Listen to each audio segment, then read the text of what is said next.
Hello and welcome to another edition of Truth and Rhythm. This is the interview show that gets deep in the pocket with contemporary music's foremost masters of the groove. I'm your host, Scott Dr. Goldfine, musicologist and author of Everything is on the One, the first guide to funk. If you don't have your copy, get on over to Amazon and pick one up. You'll be so glad you did. If you're a fan of the genre, it's indispensable and makes a great gift for that music fan in your life. Everything is on the One, the first guide to funk. You know you need it. Whether you're watching on YouTube or through funkinstuff.net or listening to the audio version of this as a podcast on iTunes and other leading providers, as always, I thank you very much for your continued interest and support in the program. Speaking of which, if you haven't already done so, please subscribe. You can do that on the Funkin' Stuff channel through YouTube. That's where Truth and Rhythm lives and thrives. And also Quick Takes, TIR Quick Takes is also there, and you'll want to sign up for that. It's free, and you'll get shows before other people do. You'll get inside information, be part of the movement that is Truth and Rhythm, and get friends and family to subscribe as well. Much appreciated. This episode features the founder of one of the best known, most distinctive, most dynamic, most beloved, and long-lasting soul funk groups of all time. Joining the Truth and Rhythm conversation is none other than Tower of Power saxophonist, composer, producer, and all-around leader, Emilio Castillo. Now celebrating 50 years and counting, TOP and its world-famous horn section emerged from California's Bay Area in the late 1960s, and they've gone on to crank out more than 15 studio albums, including 2018 sensational comeback, Soul Side of Town, several live recordings, and numerous hits and cherished songs. Those songs include You're Still a Young Man, What is Hip, So Very Hard to Go, This Time It's Real, Time Will Tell, Don't Change Horses in the Middle of a Stream, You Ought to Be Having Fun, You Gotta Funkifize, Soul Vaccination, Squib Cakes, Drop It in the Slot, It Takes Two to Make It Happen, We Came to Play, and so many others. Concurrent with their own success, the TOP horns became among the record industry's busiest session players, seemingly having worked with the most famous artists of the 1970s and 1980s. Those include Otis Redding, Santana, Aerosmith, Elton John, the Rolling Stones, Little Feat, Heart, Grand Central Station, Journey, Cat Stevens, Huey Lewis and the News, Helen Reddy, The Grateful Dead, the Monkees, John Lee Hooker, Rod Stewart, the Brothers Johnson, and so many more. In what just may be the most in-depth interview ever done with Castillo, he reveals Tower of Power's soup to nuts story, from how he became a musician to continuing to inject their busy performing schedule with that same passion and joy today. Along the way are insights into the creative process and what made the band unique, specifics about classic songs and albums, lurid tales of drug and substance abuse, recovery and redemption, and unforgettable stories of high points and his incredible experiences. It's time to hear from the man himself about the powerhouse band that will always be hipper than hip, Tower of Power. I am thrilled to welcome to the Truth and Rhythm show saxophonist, composer, producer Emilio Castillo, a founding member of one of the true giants of soul, R&B, and funk music, the legendary, iconic Tower of Power. Emilio, how are you today? I'm good today. How you doing, Scott? Excellent. Thank you so much for joining me. Thank you for coming on the show. Appreciate it. You're welcome. And I'm assuming you're coming to us from the Bay Area today, or where are you? I'm in Scottsdale, Arizona. Oh, well, okay. Is that home today nowadays, or? It has been for 25 years. Wow. Okay. Yeah. Nice. I was in the Bay Area for 20 years, and then I went down to LA for 15, and the earthquake happened, and I wound up in Scottsdale, Arizona. Wow. I can't blame you there. I was born and raised in Los Angeles. I'm in Charlotte now, but I went through so many big earthquakes out there, so I'm right there with you. You're in Charlotte, North Carolina? Now I am, yeah. Oh, I like it there. You know, I want to jump back and then do a little bit of history, and we'll get up to the current stuff. So test your memory banks a little bit. Okay. So going way back, Emilio, could you tell me, how you first got into music and why the saxophone specifically? I got into a little bit of trouble. It was the beginning of summer, and me and my brother, who's 10 months older than me, Jack, and our best friend, Jody Lopez, we were going to the swimming pool in town at the high school, Washington High School. And on the way there, we would always go through a mall. And there was a Mervyn's department store there. At the time, they had these T-shirts that were really popular with the young men. They were high-necked, tight on the arms, sort of tight T-shirts in all these sort of pastel colors, peach, turquoise, light green, and all the boys liked them, and so we had this great idea. We'd go in, put on 3 of those T-shirts, put our shirt over it, and continue on to the pool. And we walked out, and the manager was waiting outside the store. And I called the police, and they called my dad. I was 14 at the time.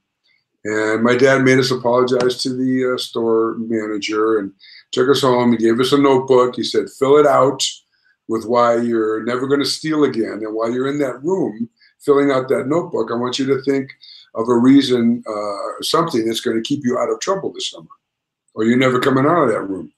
And the Beatles had just come out, and everybody was really getting into the rock thing. And we said, we want to play music, Dad. And he said, get in the car.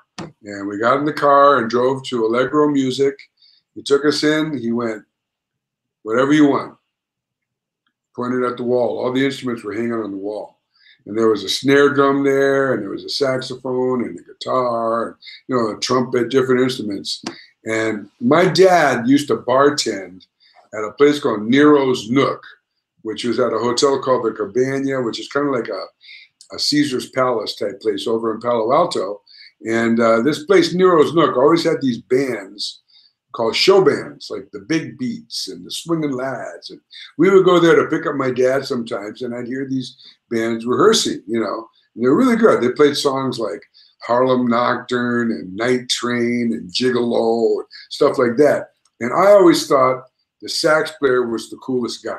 So I pointed to the sax. My brother, he thought the drummer was the coolest guy. So he pointed to the drums. And we went home, and I'd like to tell you that we practiced for years and years and then joined the band and started our career. But we did the exact opposite. We started the band, and then we learned how to play. And we were in the room, and Jody, who had a guitar, he was on vacation in Mexico about a month before that and got a guitar. And he knew how to play that intro to Roy Orbison's Pretty Woman. Dun, dun, dun, dun, dun, dun, dun, dun, dun, dun, dun, dun, dun, dun. That's all he knew. He didn't know any of the chords or anything, just that. And, the snare drum would come in, dun, dun, dun, dun, dun, pop, pop, pop, dun, dun. My brother was doing that, and I was squeaking on the saxophone. My mother walked in. She looked at us. She goes, they're going to be huge stars. And, from that day forward, the band has been my sole passion in life. I never did anything else after that. I was really good in school. I didn't have any problems in school, but my focus just went to the band from that point on. And I've been a band leader ever since. My brother was the leader at first because he's 10 months older, My dad came to me and he said, you need to be the leader. And I was like, no, Jack's the leader. He's older, He goes, no. He said, you need to be the leader. I go, I don't want to be the leader. Why do I got to be the leader? He says, because you're the one that has the musical talent. You're the one that's helping these guys play and tell them what to do. And he made me be the leader. And, I thank God that he did, And I've been a band leader ever since. Wow. So, 15 years old to 68, I've been a band leader. Did you have any lessons at all? Yeah, he got me different lessons. I was playing the sax. And he got me a teacher at the music store. My music department at the high school was bleak, real bleak, and I wasn't into the type of music they were playing. They're doing Shiny Stockings, but there wasn't a full band. There was like a trumpet and a bass one day and a piano and a tenor the other day. And, there was never a full band. So I couldn't get into it. So I was in the garage, and I had 45s and albums and I'm listening to them. I'm trying to figure out the chords. And, But he got me some sax lessons at the local music store, Allegro Music.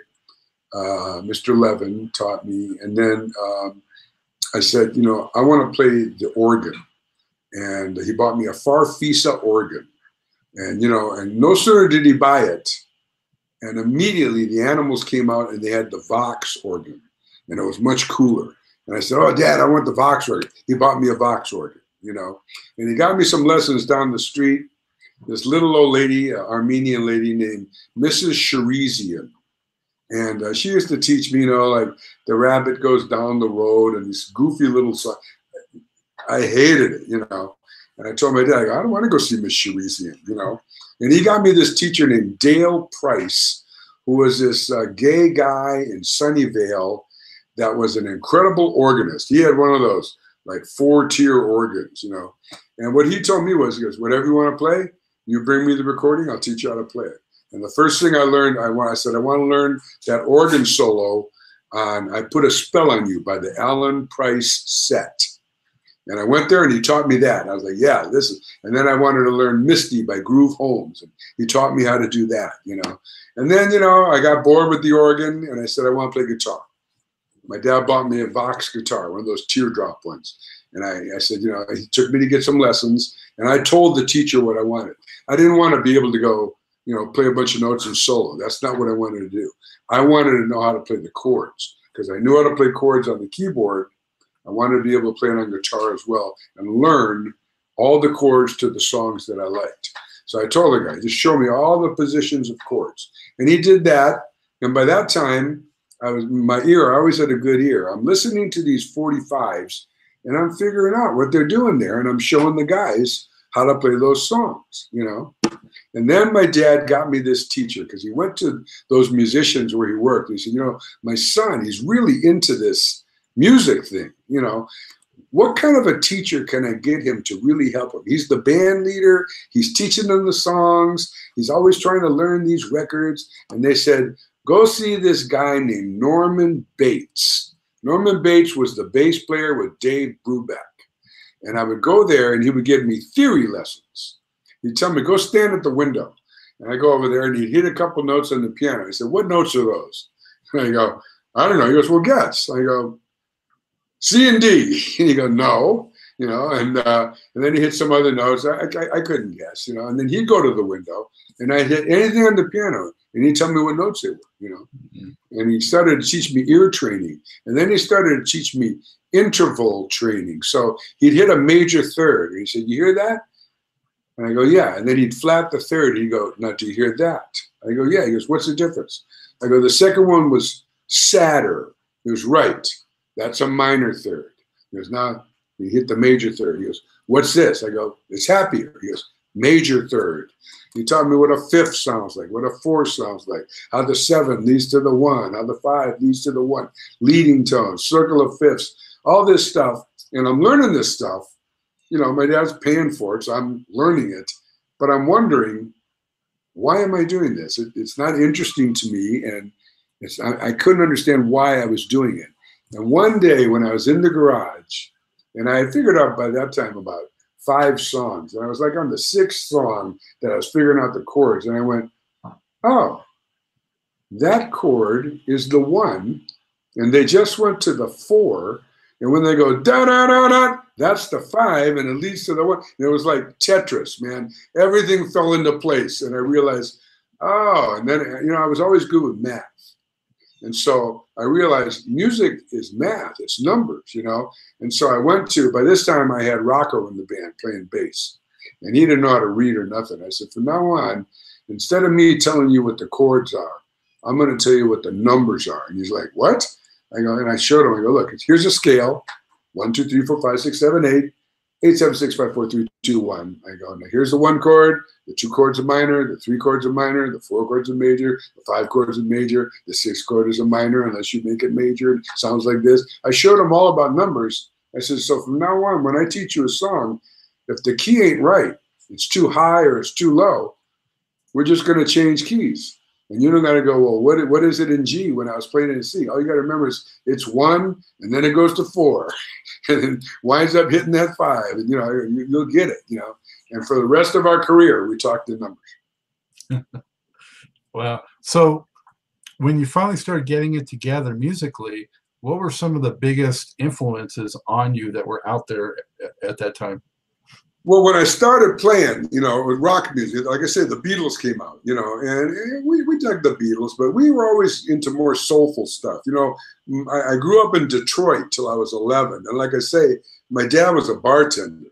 So he was always in the nightlife, and when I grew up in Detroit, that was in the 50s, and the hi-fi had just come out, and so my parents had albums, and they listened to stuff like Dinah Washington, Nat King Cole, the Platters, the Ink Spots, the Mills Brothers, and they also listened to Elvis Presley and Bill Doggett. I dug Bill Doggett, Honky Tonk, and I was an avid listener of records and songs. My mother said when I was 6 years old, I was sitting on the toilet peeing, and I was singing Only You by the Platters and nailing it lick for lick. I was always a really good little mimic. So nowadays there'd be a video of that. Yeah, right. God forbid. So how old were you when you first started getting the pieces together for what would be Tower of Power? Well, as I said, we were in rock music, and we went through a few things. At one point, we dressed up like Batman and the Robins. We called ourselves the Gotham City Crime Fighters. And we're playing rock, Paul Revere and the Raiders and the Rolling Stones and the Animals. We really dug the Animals and the more soulful kind of British groups. And the Rascals, we dug the Rascals, But then I saw this band when I was 16 years old called the Spiders. Now I've been doing it for a couple of years almost, at least a year and a half. And I'm starting to understand what I'm doing, I could figure out songs quicker. I could show them to the guys quicker. I'm getting better at it. And we do this gig at the A Street Roll Arena in San Lorenzo. And we had a sax player at the time, and I was playing keyboards, and I had my alto on the organ, and I was singing lead. And we're doing sort of soulful stuff, 99 and a half, but it wasn't like a soul band because we only had one tenor, but this band that we opened for was called the Spiders, Spyders. They were never famous, and they broke up eventually, but they were my idols. They had a 3-piece horn section, really well arranged. They were super mimics, so they would do, all these different soul tunes, and it sounded exactly like the record. They would even do tunes like I'm on the Outside Looking In by Little Anthony and the Imperials. They had incredible background vocals, and this guy, Dennis Delacqua, was the lead singer. He was so freaking soulful. I mean, from that moment on, I wanted to be that guy. I wanted to be as soulful as Dennis Delacqua. I wanted to play the organ like he did, have the alto there, have 2 other horns. And when I wasn't singing and got to the horn bridge, I would chime in and play that. And that's what I started to do. My goal was to sound as tight and as good as the Spiders. And right at the same time, Sly and the Family Stone started playing at a nightclub like 20 minutes from our house, 15 minutes from our house, called Frenchie's in Hayward. And this is before they ever released a record. And they signed a contract there for a year. And we used to go there, me and Rocco would go there, and we would sneak in. We'd climb over the cyclone fence in the back of the place and go into the swimming pool and sneak in on Friday night and Saturday night. And we would stay till 8 in the morning. They get free breakfast at 8 a.m. And Sly would play from 9 till 2, and then from 3 until 8. 45 on, 15 off, 45 on, 15 off. During the first, the 4 hours shows, there was dancing. And everybody was dancing. They were super excited, super excited. My dad turned me on to them. And after hours, they had a law in Hayward, it was called the Blue Law, where they closed the bar, so there was no drinking, but there was also no dancing. The whole Bay Area. There was only 2 places in the Bay Area where you could dance after 2 a.m. One was Fremont, where I was living, and one was Albany on the other side of the bay. And we wound up playing after-hours clubs there, for a couple of years because we were a good dance band. But we used to sneak in and watch Sly. And, after hours, because there's no dancing, they had to go down onto the dance floor. They would have ham bone contests, or they would play a song, and then each guy would move over to the next instrument. And they kept doing that every couple of minutes until they got all the way around back to their instrument, you know, really quirky kind of showman stuff like that. And the thing about them was, you know, we didn't want to like emulate their sound. We wanted to emulate their excitement, their live show excitement. We wanted to have that element in our band. And I watched them a lot. And then about halfway through the year, you know, Sly started to blow up. You know, the record came out and they became really popular, and he wanted to get out of that contract, and the guy wouldn't let him out because, you know, the place was packed, right? And so he started to not show up. And some of those nights we would go there and the band would just wow us because they'd have to play the whole night without the leader. You know, Sly wasn't there. And at the time, you know, Sly was a big time disc jockey in the Bay Area. He was on the two biggest soul stations there, KDIA, and originally he was on K-Soul. That's when it was really good. And everybody listened to him. And in the East Bay, it was all about soul music. Over in the Bay, I mean, over in San Francisco, it was psychedelic music, you know, the Fillmore and all that. But in the East Bay, it was about soul music. And we would play all these sort of after hours clubs. We played a place called Soul City, a place called Little Richard's, a place called the Lucky 13, where you could, you know, dance after 2 a.m. We would do before hours gigs at these black nightclubs like the Macesmo and, you know, places like that, you know. But then I met Doc. And when I hired Doc, he was the first hippie we ever met. And he came in the band, and, you know, we started changing. By now I'm 17 years old. The Fillmore West is going strong, and we realized that's where we need to be. And we know we're not getting in there with a name like the Motowns. We were called the Motowns, you know, because when we started playing soul music, my mother said, if you're going to play soul music, you should call yourselves the Motowns because you and your brother are from Detroit, you know. And so we were the Motowns. We wore suits and had razor cuts, but we knew we weren't getting into the Fillmore West like that. And I was doing a little bit of recording in Hayward at this little studio. And, you know, we were trying to think of a hippie name. You know, they had all those weird names over in San Francisco, like Lothar and the Hand People and, you know, Frumius Bandersnatch and, you know, all these weird names. And those names didn't apply to us, but we needed something weird so we could get in the Fillmore. And I was on a break at the studio, and there was a list, and it was like 3 pages long. All these weird names, you know, Strawberry Alarm Clock, you know, just goofy psychedelic fudge and yeah, all that stuff, you know. And I'm going through the list, and I saw Tower of Power, and I thought, Tower of Power, that describes us. And I go out to the guys, they go, hey, what about Tower of Power? They go, yeah, Tower of Power. And so we changed our name to Tower of Power. And then we got the audition at the Fillmore West, and that's when it all happened for us. Wow, that is some history. Thank you for that, Emilio. Sure. Must have been incredibly exciting, just palpable energy in the air, buzz in the air in that part of the country with all that was happening and jumping off at that time. I can only imagine. It was the music mecca of the entire world, not just the United States. People were looking at San Francisco from all over the world. Bill Graham, you know, he started big time rock and roll. He started it, you know. I mean, they had, you know, rock and roll before him, you know, all that stuff out of Cleveland, all that stuff. But Bill Graham, you know, what we have now today, arena rock, corporate rock and roll, you know, 18 semis and all that. He started that with the Fillmore West, you know. And what happened was he was doing so good, he decided to go into the record business, and he started 2 record labels. One was distributed by Columbia. It was called Fillmore Records. And the other one was distributed by Atlantic. It was called San Francisco Records.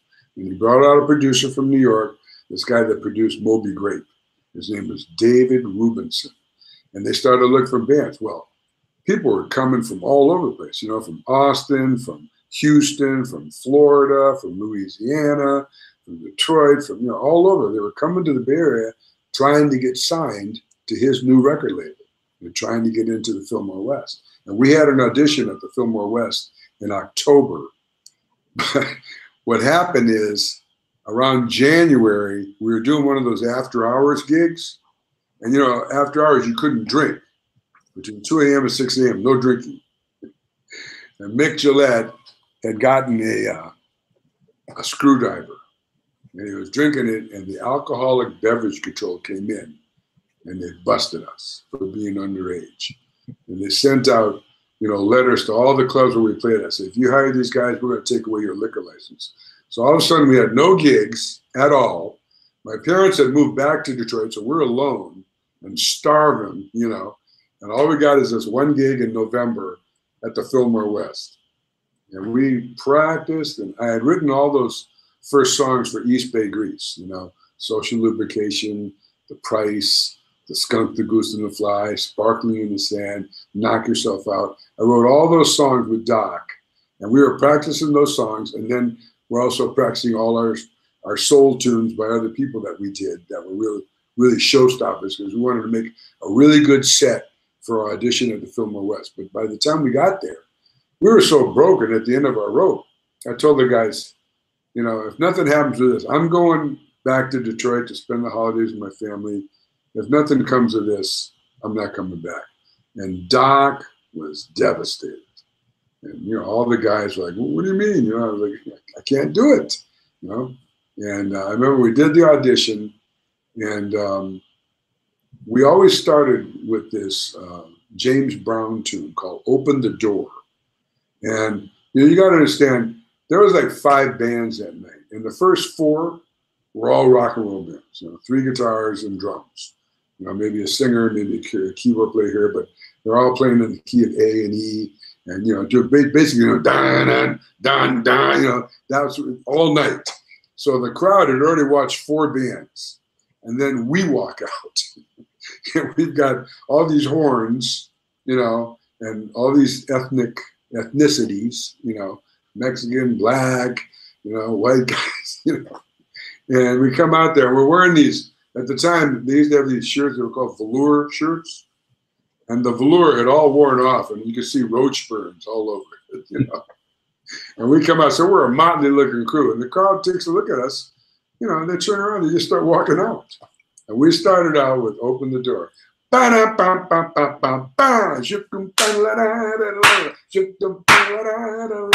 then we hit that groove. It's like somebody said, about face, because the whole crowd turned around and started walking back in. And we were about, 2 songs into the set, and I saw this head poke out of the back, and that was Bill Graham. He had been in his office listening to those 4 bands all night, and all of a sudden he heard some real funk and soul. He heard them horns. He always dug horns, and I guess that got his attention. And after the gig, the next day I flew to Detroit, and I had no intention of going back. I didn't think we were going to get it.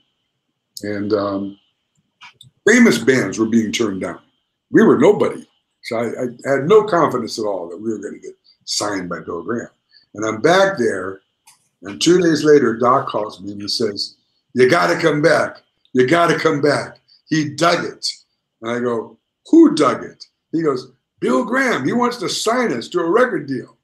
And at the time, I still had my Vox organ, right? But I hated playing it by then, because at the clubs we played, there was always a B3, and I got used to the B3.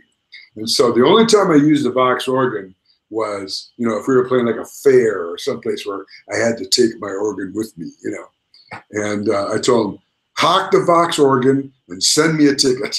I flew back, and he offered us a record deal, a publishing deal, a management deal, and a booking deal.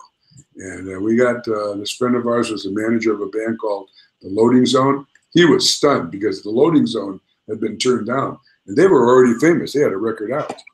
And Sweet Linda Devine, their old singer, had been turned down, and he managed both of them. And all of a sudden, the little young upstarts come in, and we go, we got a record deal, and we don't know what to do. And he said, if I manage you, you have to do exactly what I tell you.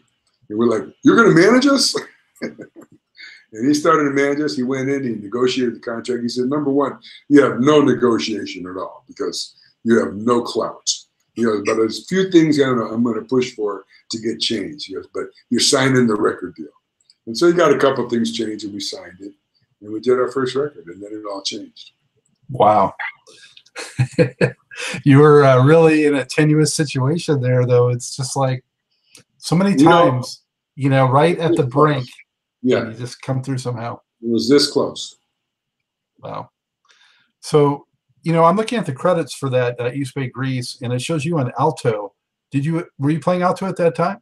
Yeah, I played alto, and but when I started adding more horns, I wanted the fatter sound.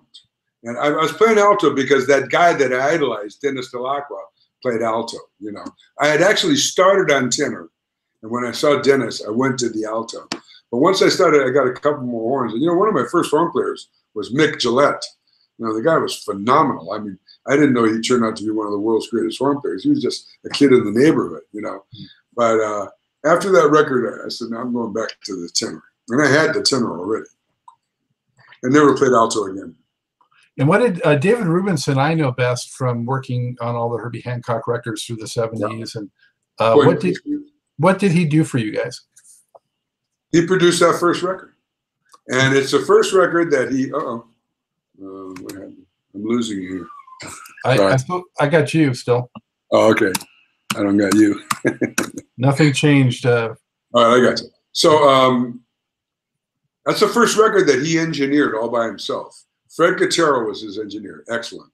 And he came in and he set everything up, but he was on his way for a vacation or something.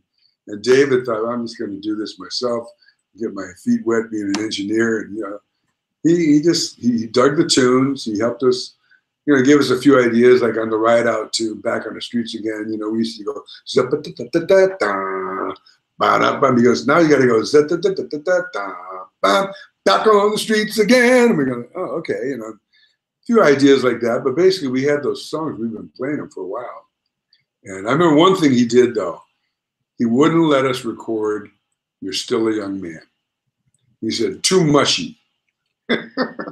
So you already had that one in your hip pocket by then. Yeah, that was the first song we ever wrote.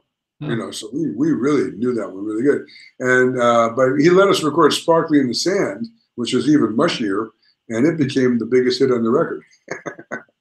But he he engineered it and produced it and mixed it. And I wasn't too happy about the mix, but I was a kid, I didn't know nothing.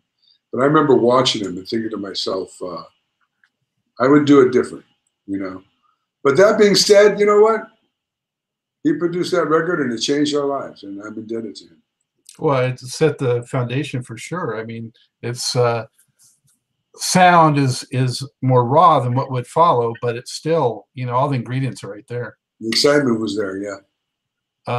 So at that time, this came out in 70, I think, right? 70. So who were you looking at in terms of other horn sections that you emulated or that you were inspired by? Or well, we weren't. We were looking at right before we got signed. Chicago Transit Authority came out with their first record, and Blood, Sweat, and Tears with David Clayton Thomas came out, and we listened to those records and we were very impressed. But that's more like a classical rock approach. We didn't play like that. So the stuff that we tried to emulate, there was a record by a soul singer named Howard Tate. And he did a song called Stop, and another one called Ain't Nobody Home, and a song called Look at Granny, Run, Run. And we worked up all those songs. And he was produced by a guy in New York named Jerry Ragavoy. And Jerry Ragavoy always brought in a really nice horn section. But the thing about the horn section he brought in, the baritone sax was really prominent. And we liked that. And so we tried to emulate that sound. And Doc's got a big fat tone. And, we had Mick Gillette on trumpet and eventually also on trombone. And then we got Greg Adams and me and Skip Mesquite. And the horn section was fat. And that's what, we listened a lot to the Memphis horns, certainly James Brown. But really, that Jerry Ragavoy production of Howard Tate, that was the emulation sound. And were you doing your own arrangements out of the gate? Yeah, I was pretty much doing them, just head charts, and then eventually Greg Adams came in the band, and we still did head charts for a while, but he would start to add stuff, and he was sort of coming from a stage band, high school stage band place, and he's trying to put all these sort of weird jazz chords, and we tell him, no, that's not really what we do in soul music, So he kind of took a little time to work in, but then he really got it, and he became a really wonderful arranger, and for 25 years almost, he was our arranger. And after that, no more head charts. That's not to say that some of us wouldn't get an idea and go, hey, we should do this here. But he was the arranger. Yeah, I mean, it was soul inspired, but definitely, a little more dynamic and harder hitting than your typical soul music. Yeah, because like I say, we saw the Spiders and we saw Sly and the Family Stone. And when we saw them, we weren't listening to the records. We saw them live. It was about live. And even today, that's what Tower of Power is about. It's about, we're a live band. Mm-hmm. People will tell you, yeah, they make good records, man. They write great songs, but live is the thing. That's what it's about. No doubt. That second record, so you got signed then by Warner's, right? Yeah, we kind of embarrassed ourselves and had a real fight with Bill Graham. And for 1 year, we were just battling with each other. And then our old manager came back, Ron Barnett, and he went in and settled it with Bill at one meeting. And we knew Warner Brothers wanted to sign us because Warner's was signing all the bands in the Bay Area and also LA. And, they paid off Bill and gave him a point off any future records out of their end. And we did our first record, Bump City.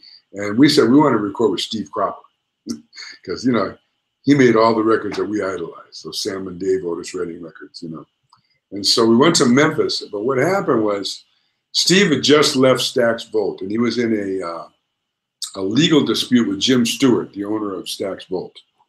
And so he couldn't produce anybody because he was under contract. In other words, he couldn't produce them by himself.